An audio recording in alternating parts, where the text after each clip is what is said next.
যদি আমরা সরকারি দল হইতে পারতাম মনে হয় যদি ইলেকশনটা ফেয়ার হতো। স্টিল দেন আমরা একটা নিউ কালচার তৈরি করার চেষ্টা করছি, constructive, violent, vibrant, careful, vigilant and very strong. আমরা অপোজিশন তৈরির চেষ্টা করছি।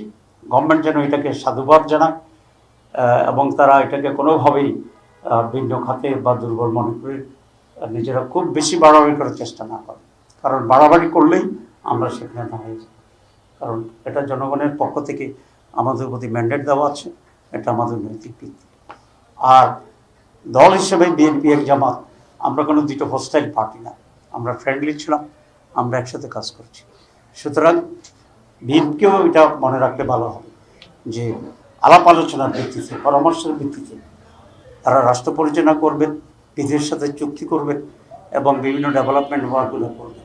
কিন্তু আনফর্চুনেটলি এই যে ট্রান্সফার হচ্ছে, কারো চাকরিচ্যুত হচ্ছে, কাকে বাদ দেওয়া হচ্ছে, কাকে ইনক্লুশন করা হচ্ছে, এখন পর্যন্ত আমাদের সাথে তেমন কোনো আলাপ কোঅপারেশন গভর্নমেন্ট না। আমি তো অলরেডি বলেছি, আমরা মনে করি রিজওয়ানাকে জিজ্ঞাসাবাদ করা উচিত এবং খলিল রহমান সাহেবকেও জিজ্ঞাসাবাদ করা উচিত যে কী ইঞ্জিনিয়ারিং তারা করেছে, তাদের সাথে কারা জড়িত ছিল এবং সেটার আউটকাম কী হয়েছে, এগুলো তো আমরা জোর করে